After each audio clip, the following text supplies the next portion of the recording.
Bonjour à tous. Dans la dernière vidéo, on a parlé de boucles, les boucles for et les boucles while. Aujourd'hui, on va parler d'un nouveau sujet dans lequel il va être très utile d'utiliser ces boucles. Ce sont les tableaux. Allons-y, à vos claviers et regardons ça. On a vu comment créer des variables. Par exemple, on peut créer une variable mon âge qui va être un nombre et auquel je vais donner une valeur que je vais pouvoir réutiliser.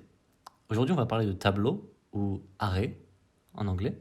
Un tableau, c'est une structure de données qui nous permet de stocker plusieurs valeurs. Donc, je vais commencer par vous montrer comment ça fonctionne et à la fin, on fera un petit exercice pour pratiquer. On va pouvoir créer un tableau de plusieurs façons. La première, en initialisant directement les valeurs de la façon suivante. Disons que j'ai mes notes de chimie du dernier trimestre, donc je vais créer int, crochet crochet, mes notes chimie et entre accolades les valeurs. Donc j'ai un tableau qui contient 4 valeurs. Maintenant, comment je fais pour accéder à ces valeurs? Je prends le nom de mon tableau et entre crochets, je mets la position de la valeur que je veux retrouver, en sachant que la position commence par 0. Donc si je fais mes notes de chimie entre crochets 0, je vais avoir 14.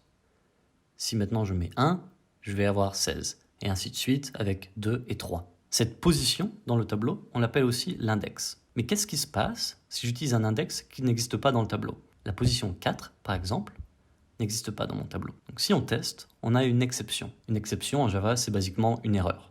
La taille d'un tableau est fixe, on ne peut pas la changer. Donc si j'ai créé un tableau avec 4 valeurs, je ne pourrai jamais ajouter une nouvelle valeur. La deuxième façon de créer un tableau va être la suivante.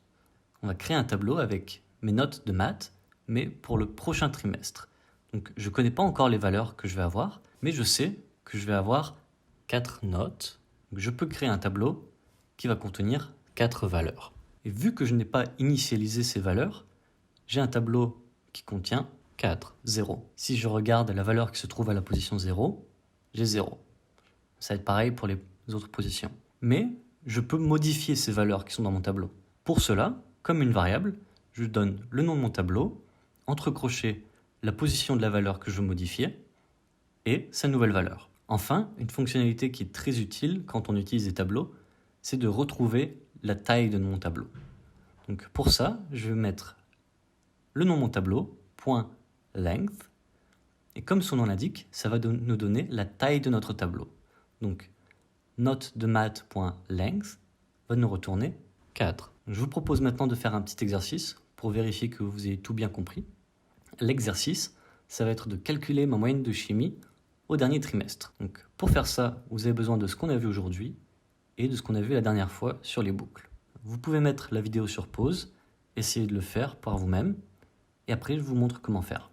Donc la moyenne, c'est la somme de mes notes divisée par le nombre de notes. Donc je vais commencer par créer une variable que je vais appeler somme de mes notes, que j'initialise à 0. Et dans une boucle for, qui va de i commence à 0 jusqu'à i strictement inférieur à la taille de mon tableau. Donc pour mon tableau notes de chimie, j'ai 4 valeurs. Donc length, ça va valoir 4. Donc i va valoir 0, 1, 2, 3, 4, c'est pas strictement inférieur à note de chimie.length, puisque note de chimie.length, ça vaut 4. Donc il va falloir 0, 1, 2, 3, ce qui correspond exactement aux positions de mes valeurs dans mon tableau.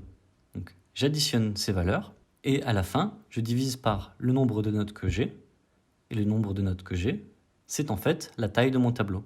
Et ainsi, j'ai tout simplement ma moyenne de chimie. J'espère que tout est clair. Si vous avez des questions, n'hésitez pas à poser des questions dans les commentaires et je me ferai un plaisir de vous y répondre. Et à très bientôt.